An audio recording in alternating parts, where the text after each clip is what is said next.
All right, everyone. Thank you for joining us for the National Synergy Competition for the USA today. My name is Resford Arthur, and I will be your host for the event. So to briefly go over what YSP is, let me share my slide.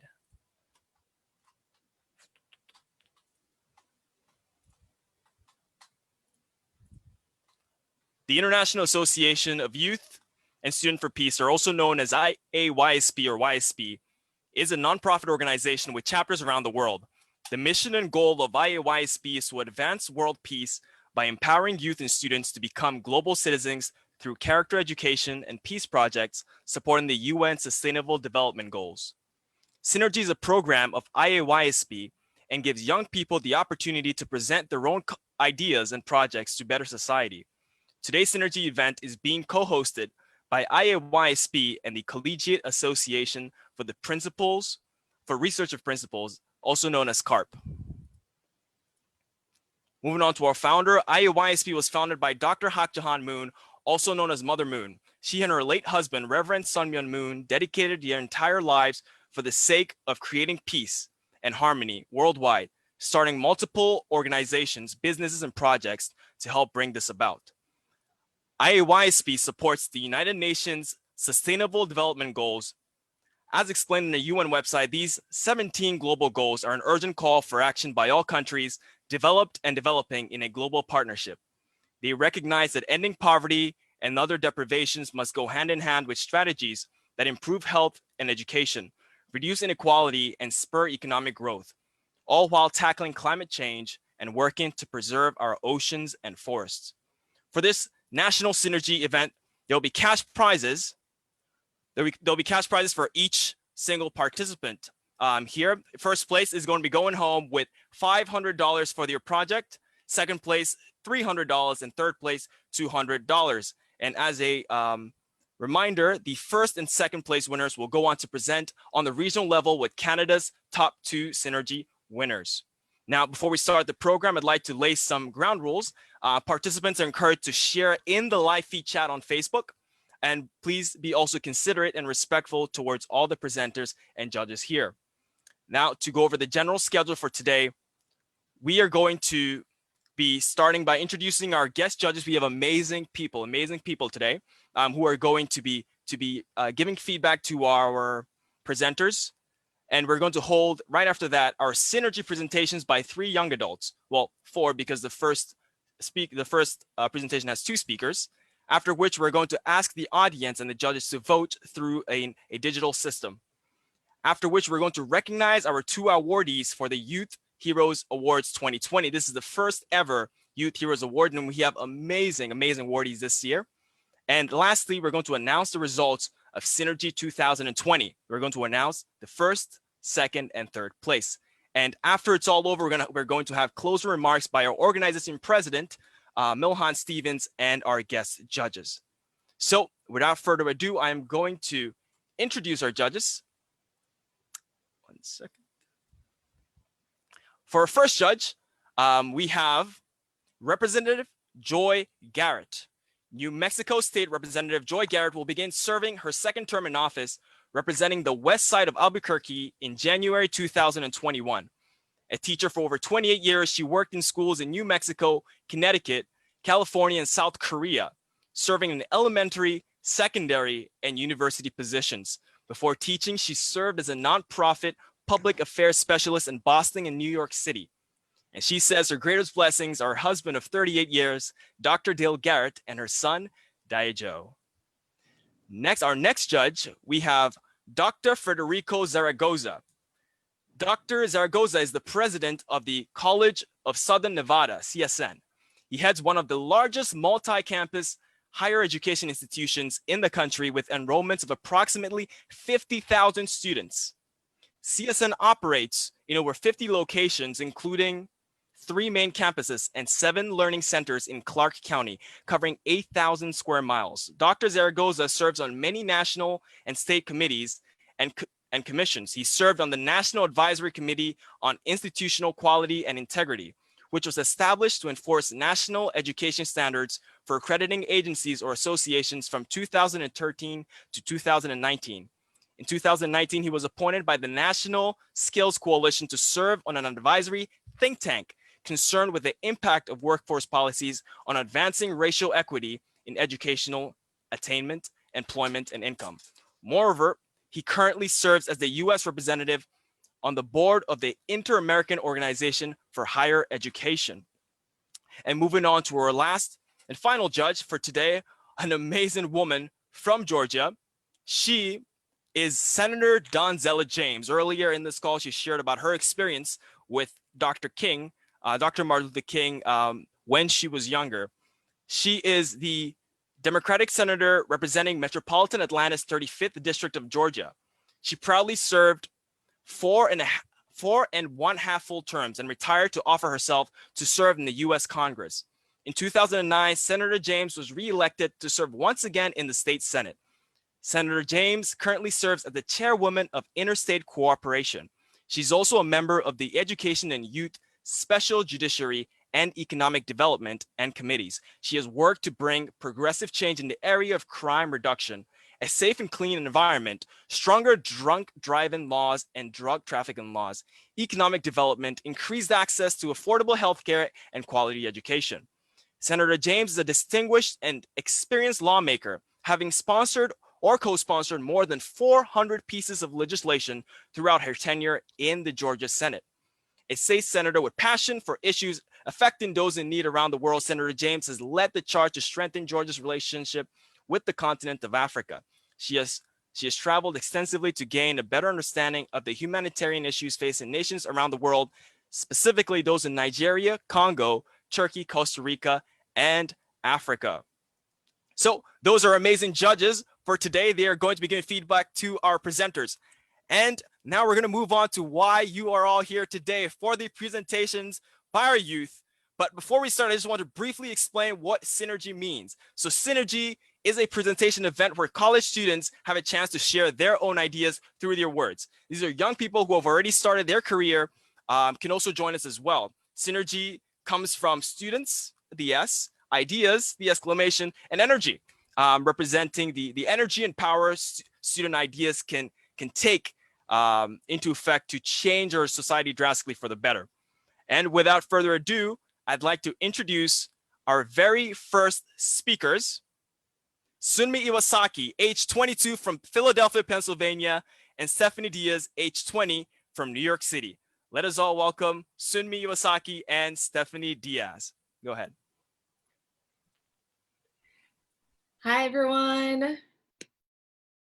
So now the screen, right, is going on. All right. Hello, everybody. My name is Sunmi Iwasaki, and I will be presenting this project with my friend, Stephanie Diaz. First, allow me to share with you a really, really big idea that needs everyone's help. So I hit the name here, and I want you to look all the way to the right of that chart. That's us. Now, there's a very high chance that only 25% of us here have heard of the school's name. But if you're tuned in from the beginning of this show today, 100% of us here would have at least heard of it, and only 1 in 100 people would know very well of this. That's right, of the Sustainable Development Goals.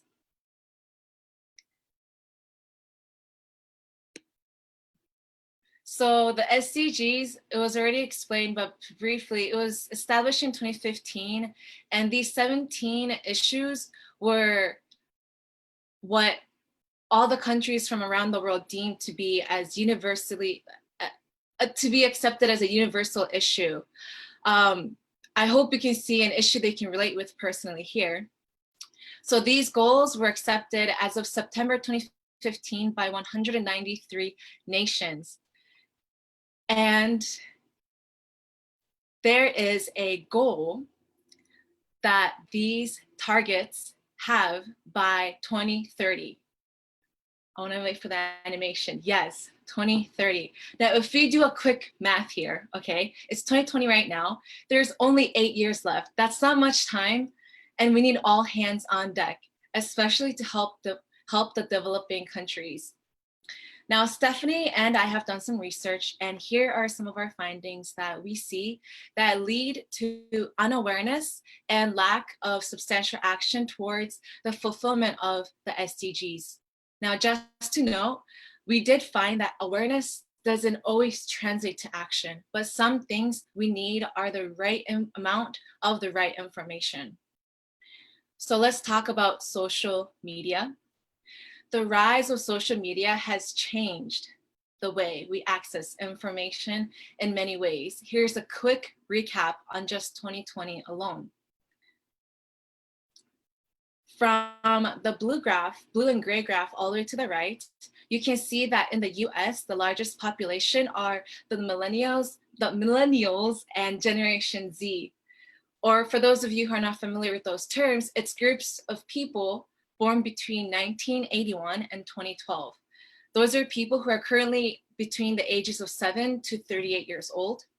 A large number of these people go to social media for recent news. Social media is a great use. It has great uses for some, but when it comes to like gathering information, it's not the most informative platform. Now I want to show some numbers of our generation's relationship with social media and news intake to better grasp what I mean by that. In one study by the Pew Research Center, we saw that they've taken 9 sets of questions regarding political stances like this past year, right? The groups that were asked these questions were those who accessed news through news apps, radio, print, network TV, social media, and local news. 18% access news through social media. Of them, 48% are between the ages of 18 and 29. That's my generation. And most of the presenters here too. Each respondents were categorized into 3 levels, okay? Low, middle, or high political knowledge. Let's see how my group did. For groups who go on news and news websites or apps, 45% scored in high political knowledge, while 23% scored in low political knowledge. And you can see the rest, how all the rest of them panned out. As you can see, the social media group scored only 17% in high political knowledge and a whopping 57% in the low political knowledge. I don't know about you, but I'm feeling a little concerned for my generation. Another one.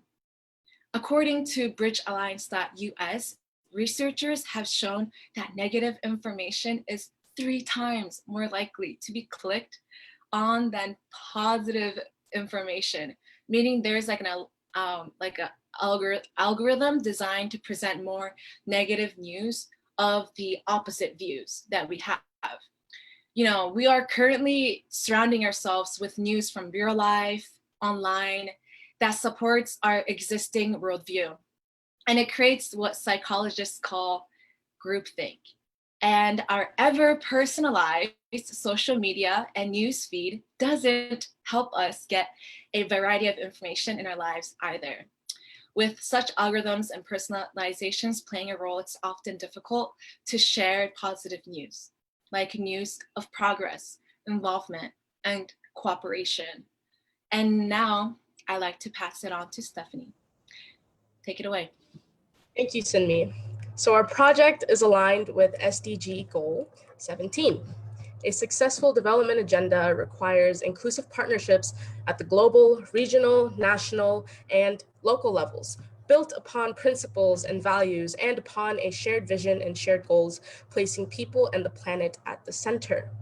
It's easy to become consumed in our own national news, but how often do we become engaged, like really engaged with issues outside of our bubble? Our project tackles SDG number 17, and through it, it presents the issues of the other 16. Strong international cooperation is needed now more than ever, and we feel that SDG goal 17 brings it home for all the other SDGs. So, dinner table talk. When you sit down with your family and dine, you never know who will bring up the topic of the night. Whether it be an issue at school, something that happened at the grocery store, in traffic, at work, on the news, media, etc. Dinner table talks can lead to deep conversations, understanding, and sometimes even action. That is the idea for our project. Dinner Table Talk is a podcast. Connecting people for the purpose of strengthening civic life is our goal. At the core of our joint efforts is the belief that every person has the ability to help their community and country thrive. Our goal is to reach the general public, reaching ages of young and old, who are interested in what's happening in our society and teach them how they can get involved. The podcast will be a source of reliable information. The topics brought up will be aligned with the SDG goals. There will be an episode streamed per month, and every single episode, of course, will be fact-checked because that is very important. So according to the United States Census Bureau, the US is projected to become a majority minority nation for the first time in 2043. That's amazing.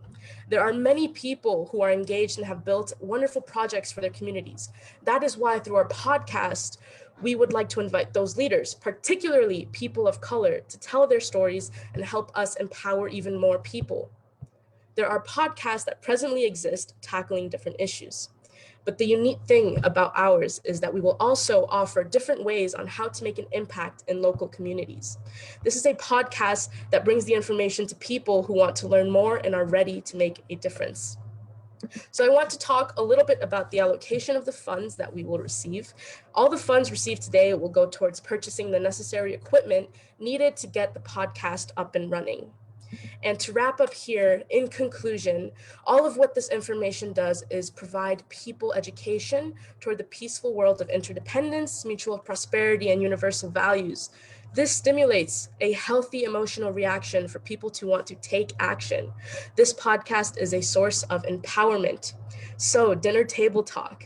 We're uniting people under one purpose to make the world a better place. So let's talk about really pressing issues and find ways to take action to help as an individual, family, nation, and society. Thank you. All right. Thank you, Sunmi Iwasaki and Stephanie Diaz. Can we give them a round of applause, please? Wherever you are, that was an amazing presentation and definitely a topic that needs to be discussed. So now we're going to move on to our judges to give feedback, comments, or ask any questions they have to these presenters about their project.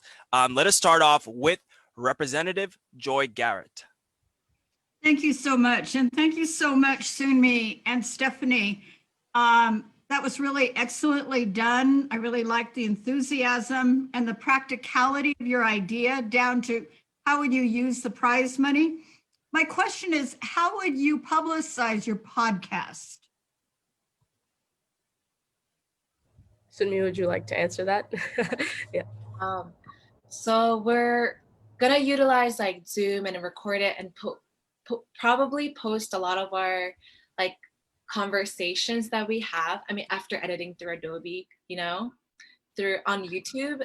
And we're hoping that we can start with our local, like our own friends and families. But then each of us have like specific organizations or groups that we do like work with or do like service projects here and there with. So hopefully like even invite them to talk. So then they also, with the word of the mouth, like they invite their few like friends or network to watch them talk about their organization, or like we don't see ourselves like investing all this money like to publicize it, because we're gonna have to like hire people and everything. We don't have the funds for that. But through inviting people and collaborating together, I believe it'll create that natural domino effect of like people becoming engaged and spreading.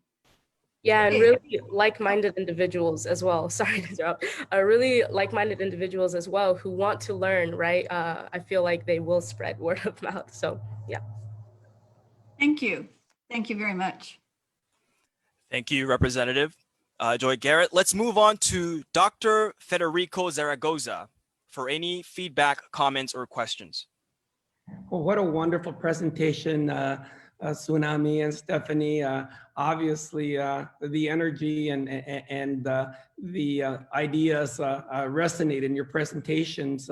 I do have a couple of areas that I want to comment on. First of all, I want to commend you on your use of data and evidence to sway the judges. I think it was a very, very instructive presentation. I do have one major question, and it's one that obviously deals with sustainable goals. And this, how do we get the word out to communities where we have a digital divide that may not have access to social media? And how do we address that particular issue if in fact the podcast is going to require that as a communications medium?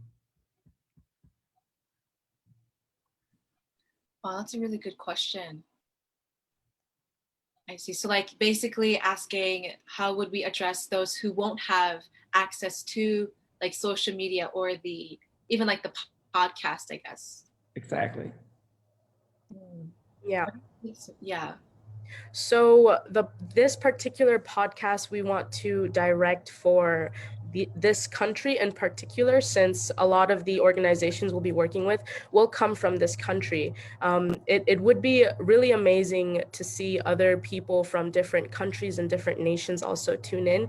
I can imagine that for the majority of the young population and even elder population in America, they do have some kind of access to social media. We'll also be posting on Spotify as soon as we get granted the permission to do so as well, which I know is pretty universal. But in terms of those who do not have social media or means to get online in order to listen in on our podcast and of course what we'll be talking about, I guess in a way, once we grow bigger and bigger, my wish really is to, Sunmi and I this summer, we traveled across the country, of course, following COVID protocols, and we met with local communities. And I think that's something in the future that we'd love to do as well, and really find ways to collaborate with everyone.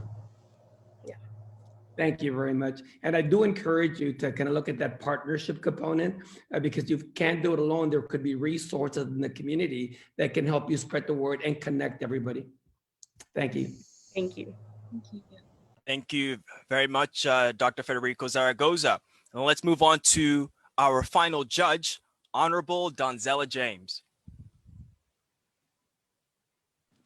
Thank you very much. I too enjoyed the podcast. Your energy was just wonderful. And of course, being an environmentalist, I truly appreciate the information. It was very informative. This is an issue that I think that you can find much interest in. So you need to go to those who are environmentalists, who recycle, reduce, compost. You need to talk a little, maybe more to those groups, because they definitely all over the different states and definitely in the state of Georgia. So I think everything has been said. I was wondering too, how you were going to increase your base and get people to actually watch everything and participate. Are they going to be able to join in any way to be a member so they can be notified about the podcast and what else they can do? Or is it going to be just something they will look at when it comes up?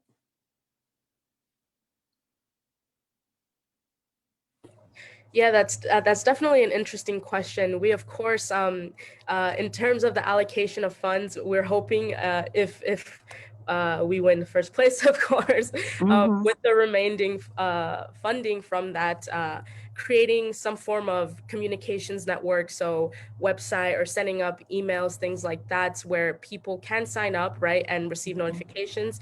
Of course, the way it would work on YouTube or Spotify, for example, once you follow the certain person, you would receive notifications every time they would post. But that definitely is an important question, because the point is that in the end of it all, we want everyone to be connected to each other, right? So it's definitely important that we also take a look at that, Sunmi, and eventually start to create this network as we grow.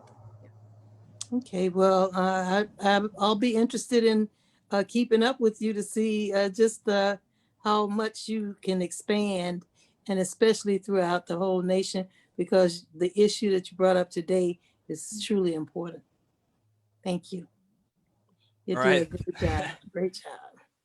Thank you, Sunmi and Stephanie. Thank you, judges, for your feedback. We're going to move on to our next presenter, our youngest presenter for today, from Syosset, New York, attending Syosset High School. We have Angela Mao, 17-year-old Angela Mao from Syosset, New York. Please take the stage.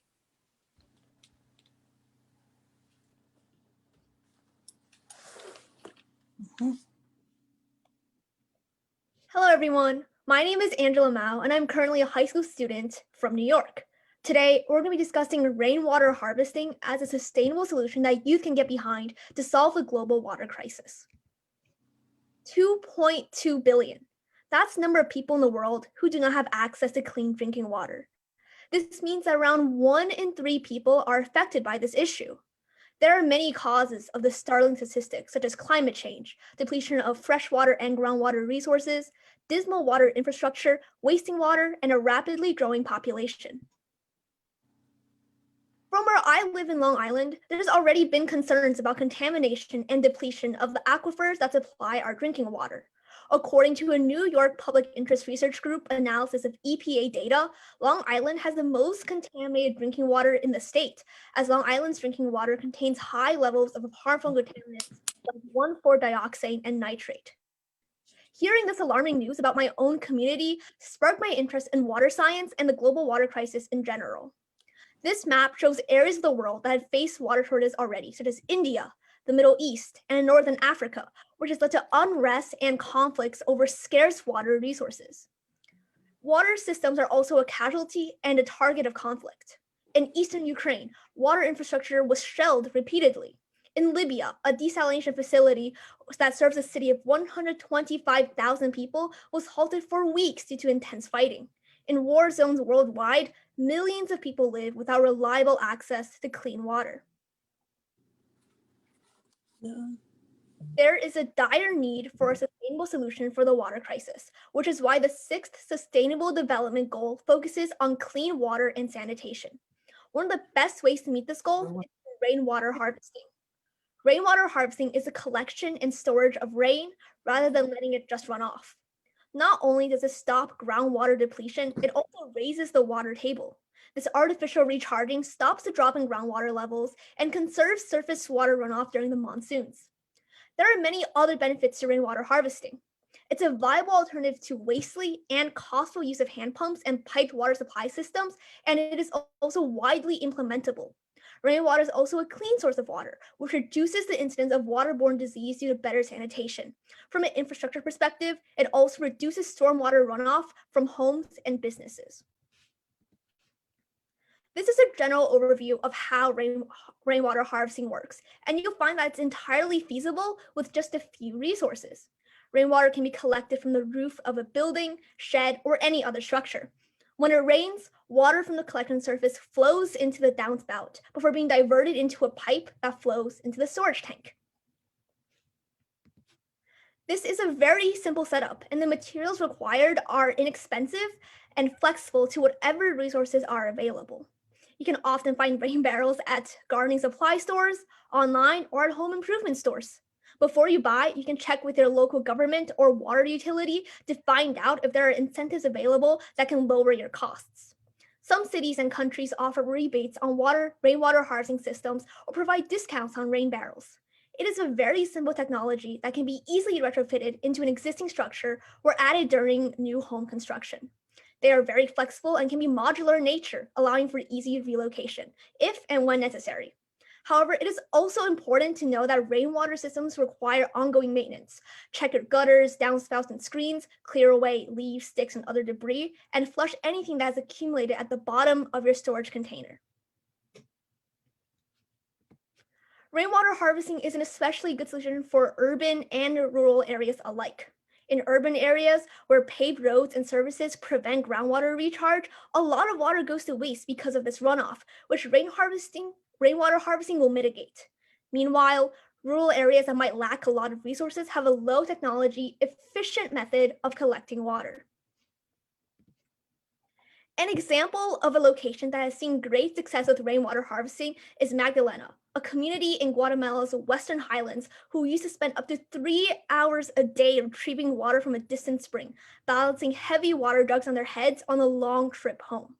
A total of 212 families from 8 communities received support to install and maintain the rainwater harvesting systems, which consists of a lean-to with a slanted corrugated metal roof that sends rainwater into pipes, which then feed into a 2,800-liter tank. Now that they don't have to spend so much time retrieving water, the women are better able to tend to their families, animals, and crops, and children don't have to miss school to help with water retrieval. Youth can start rainwater harvesting initiatives in their schools and even throughout their communities. By talking to their school's administrators, they can set up rain harvesting stations all around the school, especially since schools are prime locations for rainwater harvesting, as they have large capture areas such as large roof areas and parking lots that facilitate rainwater harvesting with ease. Not only is it practical, it's a great educational opportunity for the youth peers to help set up the rainwater harvesting stations, and it fosters an environmentally responsible attitude in the next generation. By actively involving students in the system's planning, construction, and practical management, students will familiarize themselves with sustainable principles and develop responsible consumer behavior. A simple yet effective system that can be implemented is when rainwater falling on school grounds is collected in plastic tanks and used for cleaning, irrigation, or flushing toilets. During the raining system, this system is capable of supplying up to 90% of the water required by a school. In summer, the system can be harnessed to recycle water from drinking fountains and taps and then redirected to irrigate school grounds. Rainwater harvesting at schools in low-income rural areas also has tremendous benefits. Schools become more attractive because of the availability of drinking water, so more parents are prepared to send their kids to school, and the children can get access to clean, safe water if the water in their own communities are contaminated. Rainwater harvesting in schools is one of the best ways to help the water crisis, and is the perfect opportunity for youth to step up and help create this initiative. With rainwater harvesting, the number of people who will have access to clean water will increase drastically, alleviating the pressure for a number of countries around the world. The impacts of the water crisis are devastating. When waters run dry, people can't get enough to drink, wash, or feed crops, and economic decline may occur. In addition, inadequate sanitation, a problem for 2.4 billion people, can lead to deadly diarrheal diseases, including cholera and typhoid fever and other waterborne illnesses. Rainwater harvesting is the perfect solution, as it can help with education, poverty alleviation, gender equity objectives, and implementation of environmental plans and community development programs, ultimately contributing to the goal of a peaceful and healthy society. Thank you so much for listening to my presentation today, and I hope this inspires youth who are listening to take action by setting up their own rainwater harvesting initiatives in their communities and schools, and work together to solve one of the greatest challenges in our lifetime. Thank you. Thank you, Angela. Thank you, Angela. You can tell she's very, very passionate and excited about this. Thank you for your presentation. Now moving on to feedback, comments, and questions from our judges. Judges, you have about 1 minute to give her feedback and ask your questions. Let's start off with Honorable Donzella James. If you could unmute yourself, Honorable. Thank you. Thank you. Yes, Angela, I enjoyed your presentation, but I am concerned about it's an issue that should be addressed in many of the countries that I have visited or lived in, especially some like Haiti and different places in Africa and other third world countries. But in the United States, how are you going to reach out and get more supporters for your project? Right. So I think the best way to do this is through networking through school communities, or maybe start or encourage students to start clubs in their own school, because I know for a fact that in my high school, the way we start initiatives in our school is through clubs. And if you encourage youth, like individual youth, to start in their own communities, it will become like, I guess, a chain effect where more and more schools will start to do it. I know for a fact that when like a peer of mine hears about an initiative happening at another school, they'll think it's really cool and they'll want to bring it to our school. I think that's like networking through peers is the best way to get this message across. Thank you. That's all I have. Thank you. Thank you very much, Honorable Donzella James. Now, moving on, let us hear feedback, comments, and questions from Dr. Federico Zaragoza. Angela, what an amazing presentation. And living in Las Vegas, I can tell you that we concur with your analysis. Water conservation is clearly a top priority for us. But here's my question. How would you go about getting the support of governmental entities, again, to incentivize water conservation measures, especially very specifically your proposals in terms of the rainwater harvesting? Yeah, so as I already mentioned, I think prior in my presentation, there are actually already some government programs out there that support water harvesting. For instance, you can get rebates on buying rainwater barrels, and that obviously shows that there are government entities out there who support it. And I also think that overall, like, I think the government will want to support this because it is such an efficient, cheap way of conserving water. And additionally, I think this can also operate outside of a government sphere. I think it's kind of a community effort in a way or like a school-wide effort where I guess the operation costs are low enough that they don't need government support. But I still think any government would love to support this initiative. Thank you. Thank you very much, Dr. Zaragoza. Now on to Representative Joy Garrett. Thank you so much, Angela. You have nailed, as Dr. Zaragoza said, in the Southwest, drought is a super problem. And I like the way that you addressed solutions both in the United States, but showed us how developing countries are dealing with it. I liked your idea of starting with clubs. How do you see yourself, for example, using prize money from this competition? What's one concrete thing you would do? Right. So I think the thing about my proposal is that you need kind of to spread the word about this. Like I said, you need to I don't think you can, obviously that money is enough to cover the cost of installing the rainwater harvesting at all of these different schools. That obviously has to come from each community themselves and from the school themselves. But I think a lot can be accomplished through a marketing campaign to spread this idea around. We can talk about social media, we can talk about websites, we can talk about just in general events talking about this too. I think the money can be split among like these three categories to effectively spread the word. And I think as soon as one student does it and it's successful and people see how good it is, other people want to emulate this model. So I think it's the issue of getting it started up and getting people to know about the issue. I think the rest will naturally follow. Thank you. And New Mexico Tech has a wonderful hydrology program for your future consideration. Thank you. Thank you. Thank you very much, Representative Garrett. We have amazing presenters, very passionate about their work as well as being very well spoken. We definitely can't wait to see where they go with their projects, but we have one final presenter for today, and that person is coming from California State University in Long Beach. He's the leader of the CARP College Club, that is the Collegiate Association for the Research of Principles, Kodai Abe, age 23. Take the floor, Kodai. Well, thank you so much, Restford. Let me just present my screen.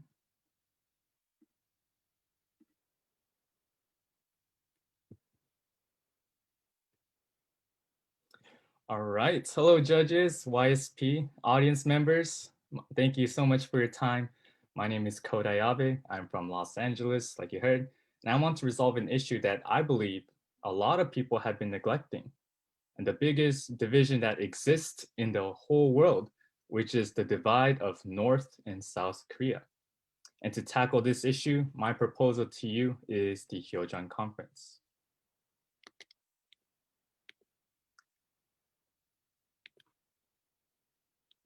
And so this is a global youth movement that raises passionate leaders with God-centered values to resolve the ideological conflict in the world in order to realize a unified Korea, the key to world peace. And so what sustainable development goals do we fulfill?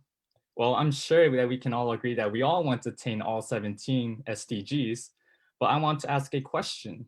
Why do we have these goals? Why is it that there's so much problem that exists in this world?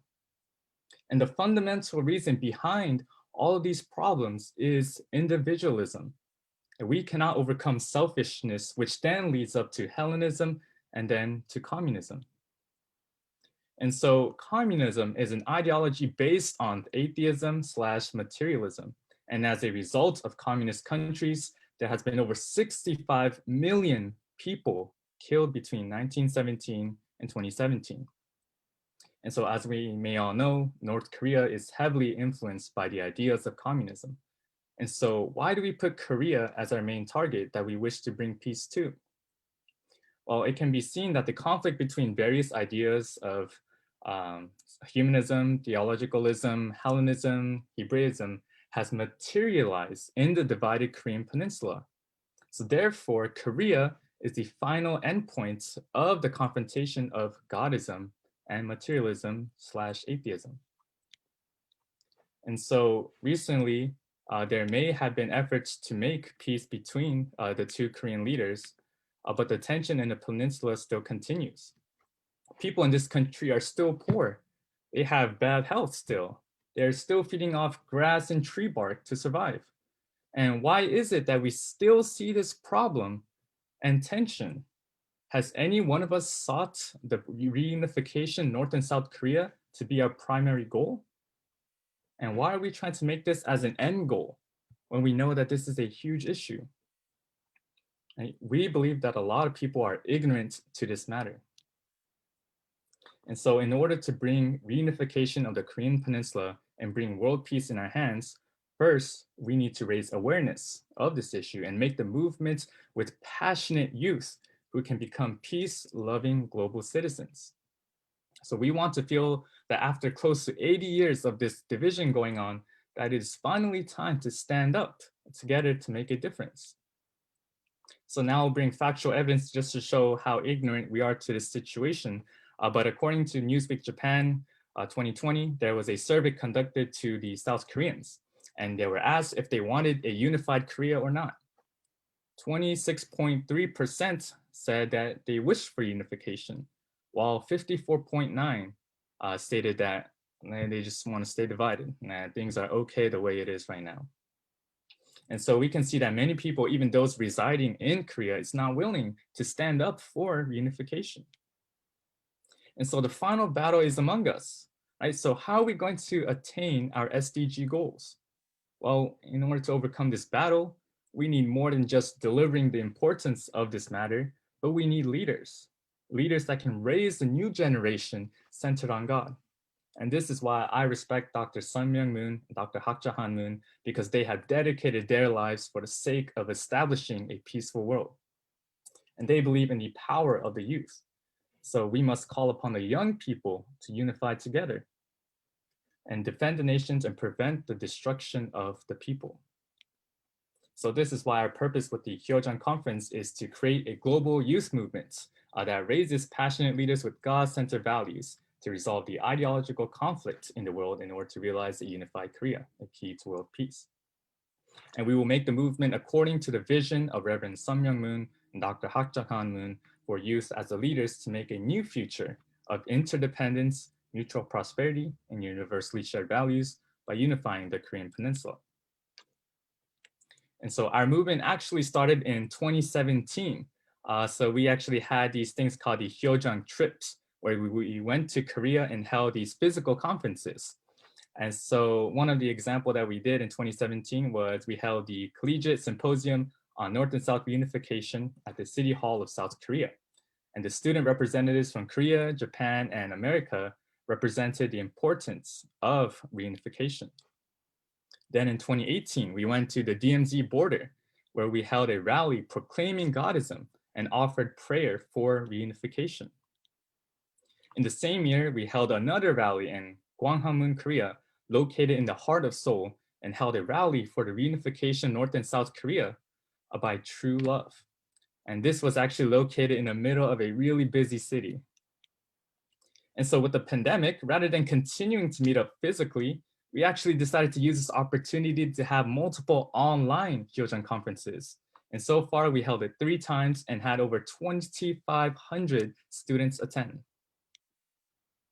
And so we also wanted to attract young people to this event and made efforts to invite influential people for youth, such as Kanye West and other well-known gospel singers.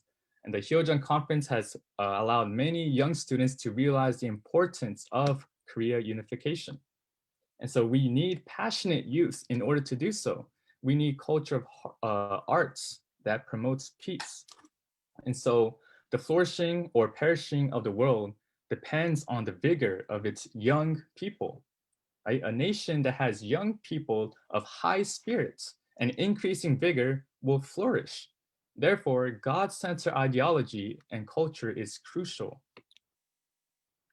And so our efforts were recognized by religious, academic, and political leaders all across the world, such as the ones shown here, including the following, such as Bishop Noah Jones, senior pastor of the City of Refuge, Honorable Dan Burton, former US House of Representatives, Chairman Song Kwang-suk, Chairman of the National Rally of the North-South Unification Movement. And each single one of these individuals offer to give words to the youth and about the efforts that we are making. And so our plans in the future is to have a 4th Hyojang conference this coming January, as well as going to Korea physically if the situation allows next summer. And so in the end, I would like to just say one more word. The reunification of the Korean Peninsula is not going to happen on its own. In fact, 60.5% of the respondents in South Korea said that the United States will likely have the most influence throughout the reunification process. And if we understand that there's a huge problem out there in the world and we become bystanders to the situation and do nothing about it, then we are just as bad as a problem. So I ask that we take this matter seriously. And through the Hyojang conference, we would like to raise leaders that can seek to resolve the division, not only in Korea, but also the division that we see throughout the world. Thank you. Thank you very much, Kodai. Thank you very much. What a great project to be working on. Now we're going to move on back to our judges. Let's start off with Dr. Federico Zaragoza for any feedback, questions, or comments. You have 2 minutes. What a powerful vision you just expressed, and please know how much we appreciate. And obviously, as a college president, I can tell you that I truly appreciate the power of youth and the vision that you kind of disclosed.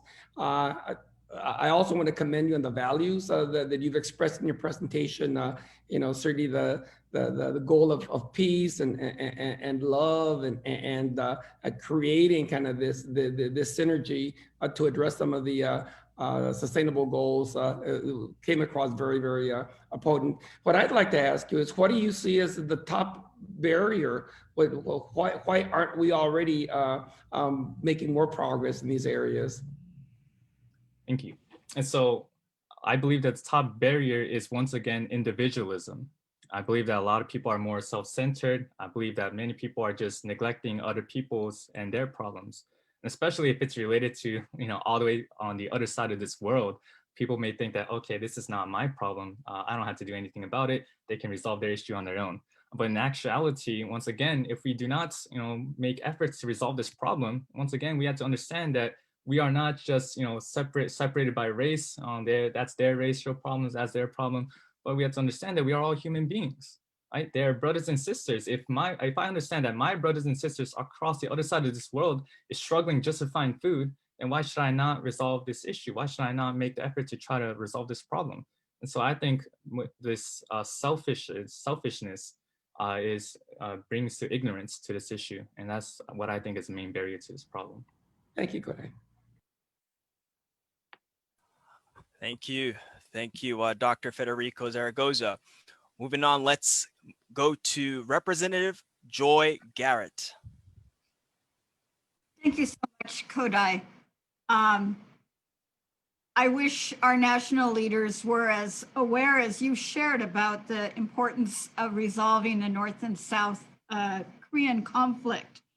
And with that said, as part of the Hyojeong Conference effort, is there any component where you have involved young people reach out to their elected officials? Yes, we have. Good question. And so actually last year's Hyojeong Conference, we actually went to the Washington, D.C.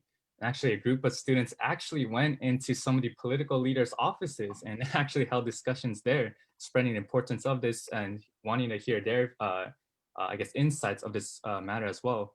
And it's just surprisingly, a lot of government officials are actually aware of this issue and want to resolve this issue.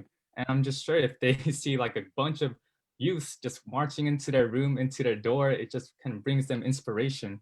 And that's some of the efforts that we have made and that we'll continue to try to make as well. Thank you very much. Thank you. Thank you, Representative Garrett. Now let's move on to our final judge and the final feedback, comment, and question slot for the program today, Senator Donzella James. If you could unmute yourself. Sorry. I have been to South Korea probably more than 20 times.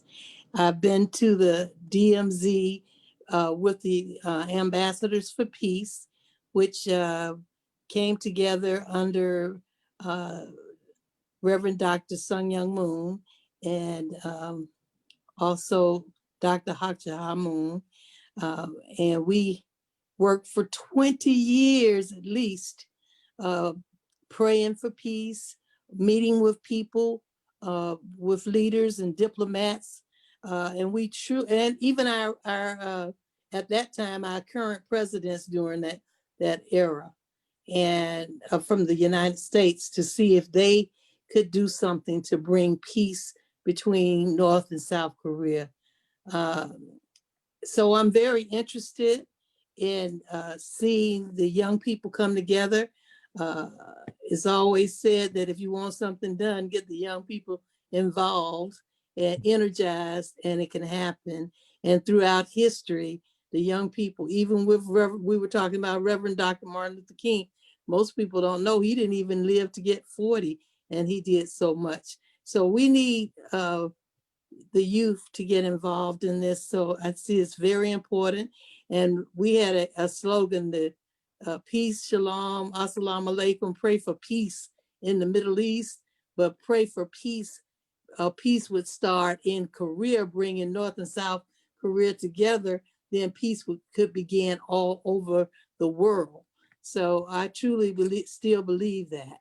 So I applaud you for your presentation. I hope that we can all work together and share any other ideas that we have with you so that we can make sure that we do bring peace and bring them back together again. So I didn't really have a question, just that statement to keep up the good work, keep working hard. And oh yes, I do have a question. What are you gonna do with the money if you win? That is a good question. So our plan once again is to hopefully, if we can go to Korea next summer, if the situation allows, then we'll try to maybe use that money to bring a lot of students over to South Korea. So that's what we'll probably do with the money. I think that would be great, because if they go there and they see it for themselves, then they will have the same passion that you and I both seem to have. So thank you. Thank you so much. You're welcome. Thank you, Senator Donzella James, and thank you, Kodai Abe, for your presentation. Now we're going to move on to our voting. This is a time where everyone watching can participate to select your winners for today's Synergy event, for America's Synergy event. But before we go on to voting, we'd like to hear a 30-second spiel from each participant because we had new viewers come in as the program went. So starting from Sunmi and Stephanie's presentation to Angela Mao's presentation, then to Koda, I'd like you guys to present a 30-second spiel about what UN Sustainable Development Goal you're tackling, your proposal on how you are going to go about working with that issue. Let's start with Stephanie Diaz. Hi, thank you, Rusfred, and thank you, judges. Our spiel is, due to the misinformation and spread of negative media, Dinner Table Talk is a podcast that seeks to tackle really pressing issues related to the 17 Sustainable Development Goals. Our plan is to partner and network with like-minded individuals, especially leaders in local communities and experts that are already doing the work. We want to give the platform to those who have something to say and empower young people to take action and make a difference in their communities. So we're uniting people under one purpose, and that is to make the world a better place. Thank you. Thank you very much, Stephanie. All right, let's move on to Angela Mao from New York. Hi, everybody. Thank you so much for listening to my presentation earlier. So my solution was to solve the 6th sustainable goal, which is clean water and sanitation. And my solution was rainwater harvesting.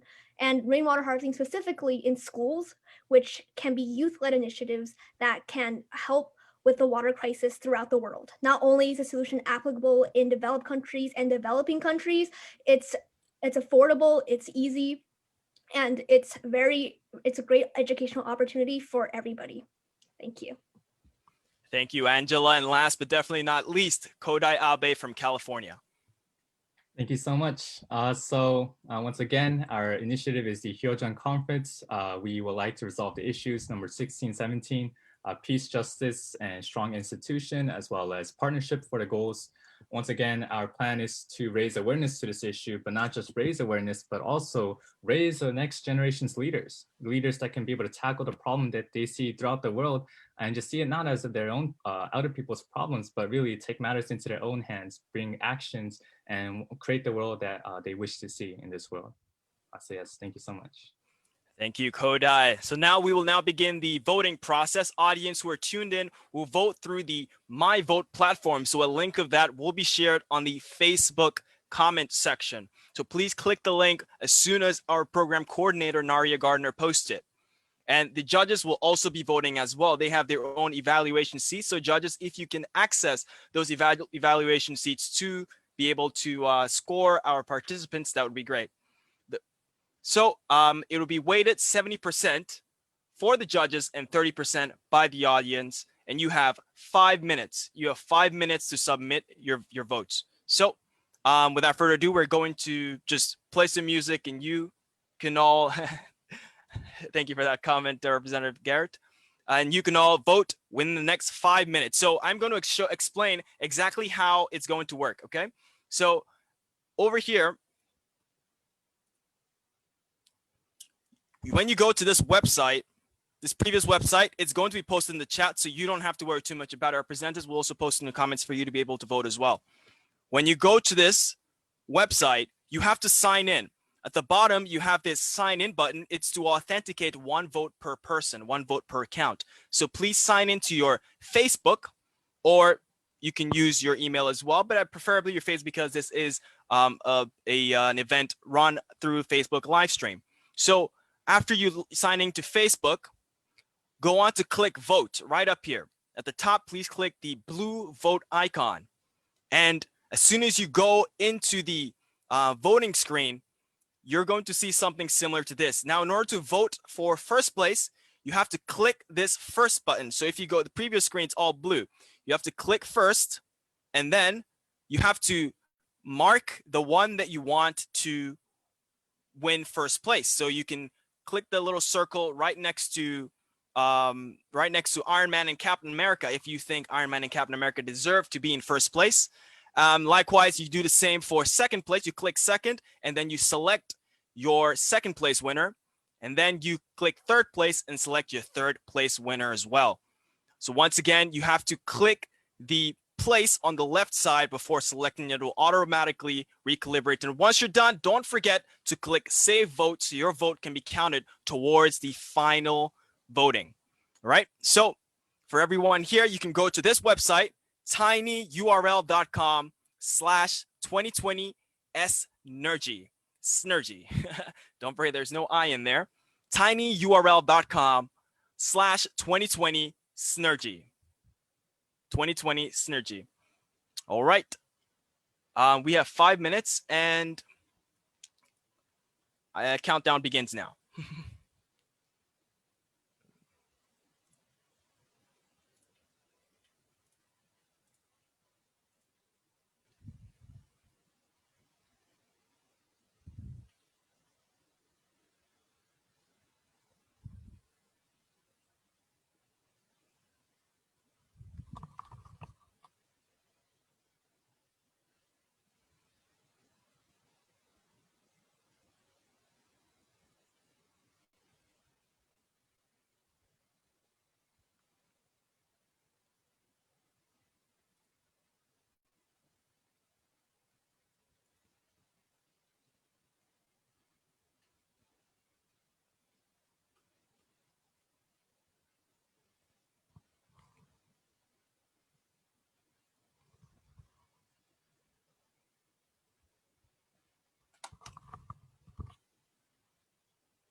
For everyone waiting, we're waiting for our final judge's vote. It's going to take just a little bit longer, maybe a minute before our final judge sends in his vote.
All right. So it seems like we're having just a little, it's going to take just a little bit longer for us to get all the judges' votes in, but we have something very, very exciting. Something very, very exciting. As part of this program, we have our Youth Heroes Award. We have our Youth Heroes Awards, and we have two of our attendees, our awardees here today with us.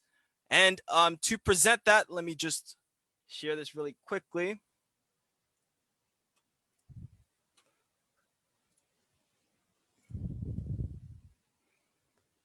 I'm going to share a brief bio of what the Youth Heroes Award is. The Youth Heroes Award is an international award given by IAYSP to exceptional youth and young adults aged 13 to 39 around the world who have contributed to creating a global culture of peace and sustainable development through their projects and have shown exemplary public-mindedness to bring a positive, lasting impact on their community and or broader society. Candidates for the award are chosen from multiple nations through nominations. 2020 marks the first year for giving this annual award. That means these two candidates will be our very first Youth Heroes Award awardees. For our first winner, we have Kiangana Dialunga, also known by many as Makaya Revel. He's 34 years old and lives in Pennsylvania. He was born in the Democratic Republic of Congo and came to the United States at age 16 and was adopted after losing his parents due to the civil war and conflict in DR Congo. He created the Mari Mambu Makaya Foundation in 2012 to help other orphans of DR Congo, where 15% of the children are orphans. There are millions of orphan children, many of whom suffer torture, are forced into the army as children soldiers, are used as sex slaves, or are murdered. Through the foundation's outreach program, they have helped thousands of orphans in DR Congo establish an orphanage, and in 2019 welcomed 4 orphan infants of war. The orphanage was created to give orphans a safe place to grow and learn. Makaya works with 35 volunteers in DR Congo and 25 volunteers in the US. The foundation work supports the Sustainable Development Goals for no poverty, zero hunger, good health and well-being, quality education, reduced inequalities, and peace, justice, and strong institutions. Makaya has spoken publicly at many events, including TEDx at America University and the Model United Nations Conference. He is continuously working towards empowering orphan children who have been impacted by the war throughout the African continent through grassroots movements, policy writing, advocacy, fundraising, and legislative approach. His goal is to reduce child poverty and illiteracy and build a stable world for our children. So at this point, I'd like to invite up Kiangana Dialunga to share anything he has with us and our live audience on Facebook.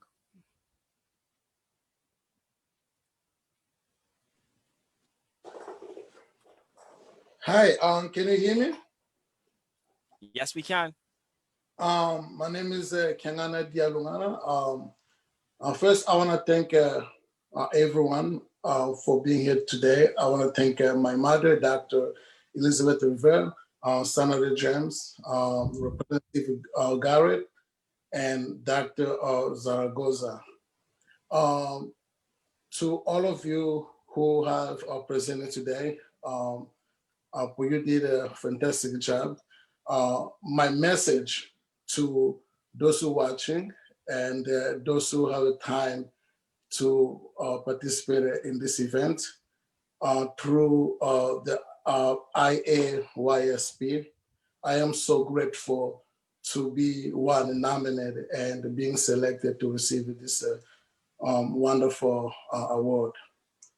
My message to you is that let the world see your kind and a gentle face, but underneath it is your iron will to fight on behalf of all that is right. Self-discipline must be your guiding principle. Your activism depends on it. Your potential is limitless as you navigate through this world. Only if you are courageous enough to fight the deadliest disease such as racism, homophobia, xenophobia, camaraderie, and arrogance. Find a way to see greatness in yourself and others. The laws of old age, sickness, and the death makes life short. Therefore, stay active in promoting a peace initiative while you can. Our lives is a series of events. Your failure or success will be defined by your attitude toward each event that's happening in your life. Do not compromise your peace doctrine, even when times are difficult, such as during the pandemic, to follow with the increase of incidence of or zoonotic diseases. Your existence is essential. As Mark Orman said, you are a child of a universe, no less than trees and stars. You have the right to be here. You are the world of tomorrow. It is you will bring peace on earth. So thank you so much for giving me this award. Thank you very much, Kiangana Dialunga. I absolutely love your name. And congratulations on winning the Youth Heroes Award 2020. First ever, Morty. Thank you very much. Everyone in the audience, please give a huge round of applause to this amazing gentleman for all that he's done. Amazing, amazing work. We really commend and thank you for your hard work towards taking care of people on this earth. Now we're going to move on to our next hero awardee. Let me share my screen so you can see her beautiful face. Tarina Kaur Ahuja. Tarina Kaur Ahuja. She is from Virginia and is 18 years old. She co-founded the nonprofit Young Khalsa Girls in 2012 with 3 friends. This girl-led grassroots organization is rooted in the mission of empowering young girls to serve and advocate in their communities. The organization has 2 chapters in the DMV area and Pennsylvania and New Jersey area as well. She directs the organization and is in the process of establishing a 3rd chapter. Young Khalsa Girls has partnered with many organizations and its work has spanned from assembling sustainable menstrual kits for girls in developing countries, supporting kids against hunger by assembling packages and raising funds for higher education in India. Wanting to make a sustainable difference, in April of 2020, Tarina co-founded the Greater Good Initiative, GGI, a youth-led think tank empowering young people nationally to write and advocate for sustainable policies at the local, state, and federal levels in the sectors of environment, public health, economy, education, and civil rights. One campaign, the Time for 9 Toolkit, has specifically put forward solutions focused on addressing the health inequities that has resulted in minority communities being disproportionately affected by the pandemic. This has been endorsed by many legislatures, elected officials. GGI has written 16 policies since its initiation and has created policies on everything from commissionary and water quality reforms in prison, linguistic equity in the healthcare system, sexual assault reporting in various school districts, local environmental ordinances, and more. Not only do these young people write dynamic policies, but they also work to educate, empower, and engage youth all over the country to harness their own power as change makers.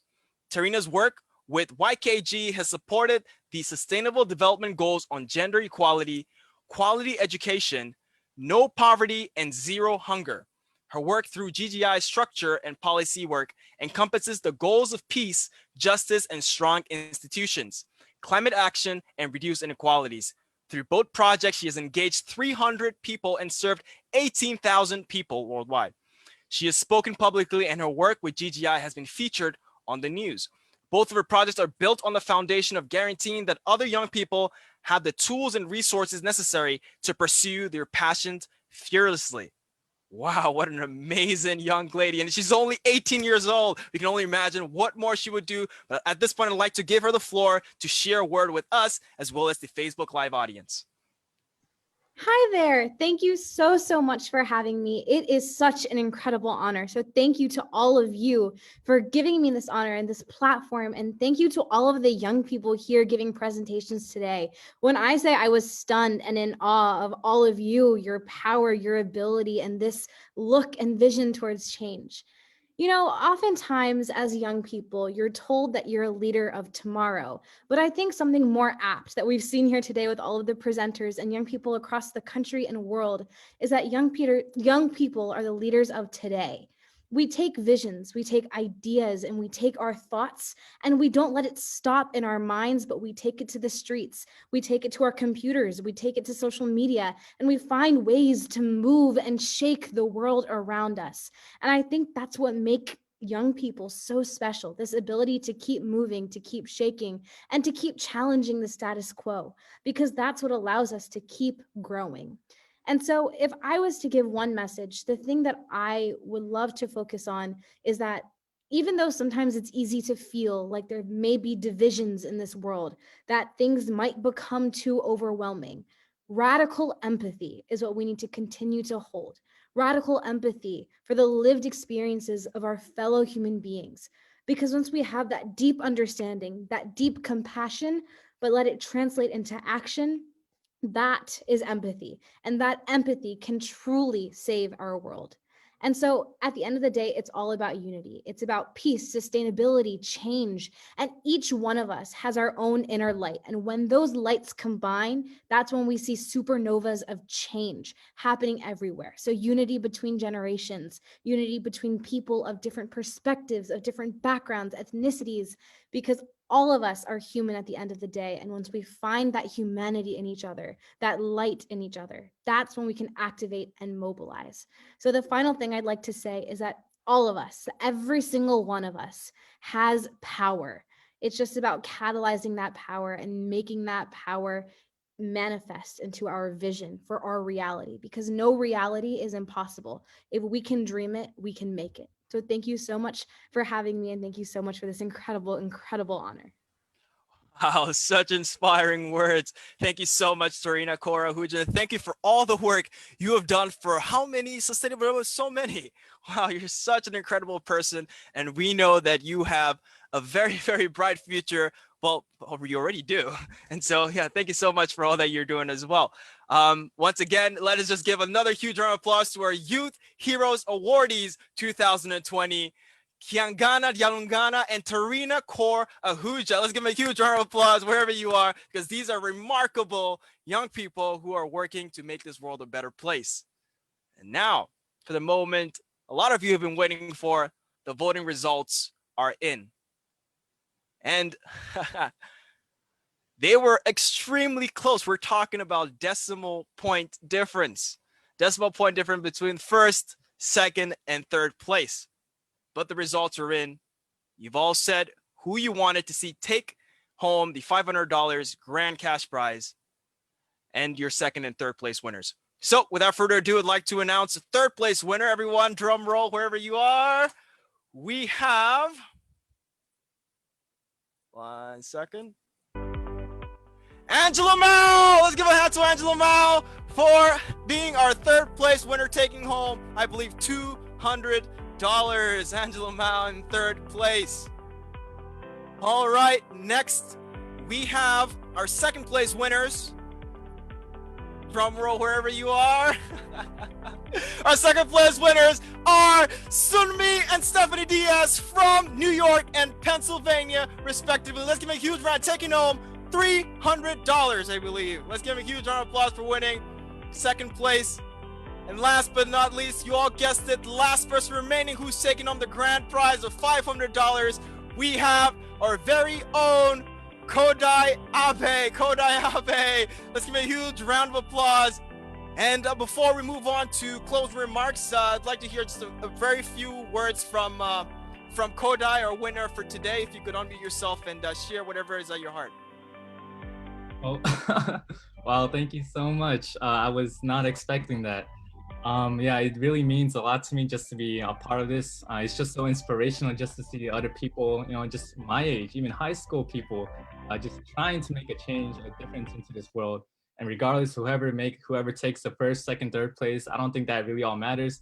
I think as long as we're making the collective effort to try to make a change that we want to see in this world, I'm just truly happy just to see that. So thank you everyone for participating. Thank you audience, thank you judge members for having me. Thank you so much. Thank you, Kodai. Thank you so much. So once again, these are all incredible, incredible people that are going on to make great changes in the world. But the first and second place get to go on to the regional level. The regional level, participating against Canada, against our winners, first and second place from Canada. So that is what Kodai and Sunmi and Stephanie will go on to do as well. Now, to hear our closing remarks, we are going to pass it on to our judges for a few closing remarks, and then we'll hear on from our president. So without further ado, I'd like to hear let's hear from Senator Donzella James. Let me unmute. Thank you very much for allowing me to be a part of this great program today. I enjoyed all the participants, and everyone did a great job. So I'm surprised we didn't have a three-way tie. Also, I want to congratulate the youth awardees. They're incredible. So congratulations, and I would like to see them continue to work, and I know that we're going to hear much from them and so many others in the future. So again, youth ambassadors, keep up the good work. Thank you. Thank you, Senator. Now let's hear from our very own Representative Joy Garrett. Thank you so much. My theme for this holiday season has been light amid the darkness. And each one of you exemplified being a light and multiplying light in the darkness. And Senator James said at the beginning how Dr. Martin Luther King Jr. had inspired her with his words, to become a soul generated by love. And you each embody a soul generated by love. Also, just on a practical note, you all nailed the format. COVID has taught us all to go online and virtual. And on a very practical level, the three presentations were just so professional and organized. And I want to compliment you on doing that. I'm liking all these organizations that Kiangana and Tarina did. So I'll be following you all on Facebook and everything. So just huge kudos to each and every one of you. Thank you. Thank you very much, Representative Joy Garrett. And last but definitely not least, let's hear from our very own Dr. Federico Zaragoza. Thank you, thank you. And I also want to echo what's already been said. This has been a wonderful experience, and I want to thank you for letting me be a part of this. I tell you, I am so inspired by our youth today. I'm so inspired by the work that you all are doing to empower yourselves to make this a better world. And in a lot of ways, to me, this just kind of reaffirms and brings brightness into kind of my holiday period, just to see the amazing work that you all are doing. So keep up the good work. And I know that you will make this a better place for all of us. Thank you so much, Dr. Zaragoza. So now we're going to hear from our very own president of YSP USA. He has been organizing this together with our coordinator, Naria Gardner, from the very beginning. And he's the reason why we're able to host this event today. Let us hear from President Milhan Stevens. Hey, thank you so much. Let's give it up for Rest Fred Arthur for being bringing the energy to this party we're having today. Thank you all for joining us during your holiday weekend, especially our judges and presenters for taking your time. I hope we made it your while. And I don't know what else is going on this weekend, but right here on Synergy, we are talking about big things. And so I am thinking about something. We have a lot of our leadership today. We have the United Nations and our representatives here. And my heart really goes out to you. We are in a very difficult time right now. And with COVID and a lot of our social unrest. And is the camera on me, by the way? It is, okay. I really feel for you. And if there's anything I can do to help, really, that's why we're here. And I like what Tarina said about empathy, because I think if our youth could even develop a little bit of empathy for our current leadership, including ourselves, really, then a lot can happen. I know Kodai touched on this too. And then also, Stephanie and Sunmi touched on this about creating an awareness and understanding of the climate today. And actually young people make all the difference. Dr. Martin Luther King was 34 years old when he gave his I Have a Dream speech at the National Mall. And Malala was 16 years old when she won the Nobel Peace Prize. And so, my fear actually is that we miss out on those young people out there.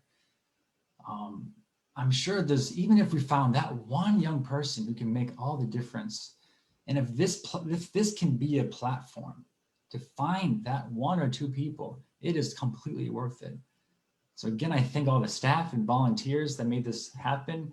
I'm just one of many. A big thanks to Naria Goiter. She's single-handedly, she's like an octopus doing all the different pieces. So big thanks to you, Naria.